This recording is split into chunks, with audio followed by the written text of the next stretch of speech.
Editions on this 600, 700, 800 coins, but with gold has just exploded in value. I mean, when you look at this at $21.99.95, only 69 coins that I'm able to do. Nobody else there, and that's exclusive to us here at HSN. PCGS, they're going to do these coins, but they'll do probably a couple of thousand of them or something like that. NGC maybe a couple of thousand. In the ANACS first day of issue, 69 coins, all available exclusively from us here at HSN. Why collect gold coins specifically? Well, I like the fact, look, full ounce of gold in this, okay? So you've got an incredible backdrop of value just in the intrinsic value, okay? I mean, it wasn't that long ago, this was just almost the melt value of this coin, okay? Right, it was almost 2,100 bucks, not quite, but I mean, it was getting close.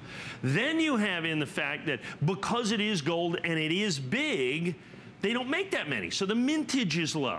Plus, it's an American Gold Eagle, extraordinarily desirable for American Gold Eagles. It's the most desirable gold coin in the world. It used to be the Kruger end. I think it's the American Eagle today. That's kind of the standard of value. Now you take that coin, which is a standard of a storehouse of value in and of itself.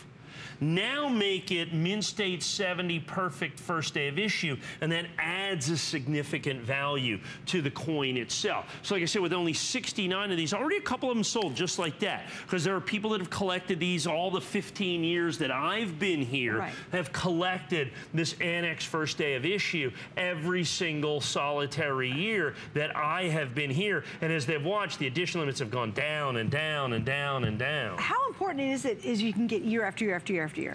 Well, sure. I mean, you know, it's like collecting anything. Let's say you're a wine collector. You want a vertical of a particular vintage or a particular year, a particular house, whatever that is. For coins, it's the same thing. You want to collect them all.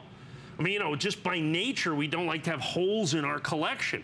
Well, which ones do you have? Well, I've got 2011 and 2013 and 2016. But in the long run, having a full collection always adds value. Yes. Okay, so you have the sum is worth more than the individual pieces, almost without exception. So that is, you know, that's an important consideration as a collector as well. And so if you have the 2016 and 15 and 14 and 13 and 12, 11, 10, 9, 8, you know, as long as I've been here, since 2001, I believe, was the first one I sold here, and you want to continue on, then obviously you want to complete that collection. The problem is like I said, back then gold was a whole lot less money.